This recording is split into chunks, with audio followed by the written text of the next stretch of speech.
de la miséricorde d'Allah subhanahu wa ta'ala. Aujourd'hui, nous allons parler de la taqwa, de la crainte d'Allah subhanahu wa ta'ala. Parce que mes frères sur l'islam, il faut savoir que Allah subhanahu wa ta'ala, il nous mesure par la crainte. Comme ça que dans le Coran, Allah subhanahu wa ta'ala va nous dire, il dit le meilleur d'entre vous, ce n'est pas celui qui sait lire le Coran. Le meilleur d'entre vous, ce n'est pas celui qui a mémorisé les hadiths. Le meilleur d'entre vous, ce n'est pas celui qui a le plus d'argent. Le meilleur d'entre vous, ce n'est pas le plus fort. Le meilleur d'entre vous, ce n'est pas celui qui a le plus de relations. Le meilleur d'entre vous, ce n'est pas celui qui a le plus de diplômes. Mais il dit le meilleur d'entre vous, c'est celui qui craint Allah le plus. Voilà. Peut-être que tu connais 2 sourates seulement du Coran. Mais voilà, aux yeux d'Allah, peut-être que tu es meilleur que l'imam. Si tu as plus de crainte d'Allah que lui. Voilà.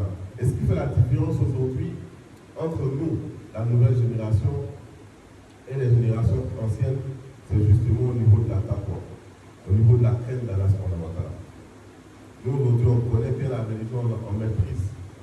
Mais malheureusement, pour beaucoup d'entre nous, on n'a pas la crainte d'Allah subhanahu wa ta'ala. Et souvent, on s'appuie sur la miséricorde d'Allah. C'est vrai, Allah pardonne les péchés. Vous allez voir là, dans le Coran, on va dire que certes, Allah il pardonne, mais il est dur au châtiment.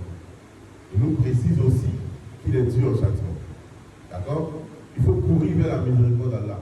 Allah il laisse les portes de la miséricorde ouvertes, mais en même temps, il nous rappelle qu'il est capable de nous châtier si on ne se répand pas.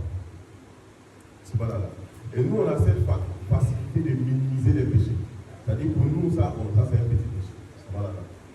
Alors que ce que toi tu penses être petit péché là, peut-être qu'aux yeux d'Allah, c'est un grave péché. Et c'est peut-être ce péché-là qui peut t'envoyer à l'enfer. Donc on doit faire très attention et on doit craindre Allah subhanahu wa ta'ala comme il nous l'a conseillé dans le Coran. Vous allez voir au temps du prophète Moussa alayhi salam. Allah subhanahu wa ta'ala, il a demandé au prophète Moussa alayhi salam de trouver 70 personnes, d'accord, parmi les enfants d'Israël, et il leur a donné rendez-vous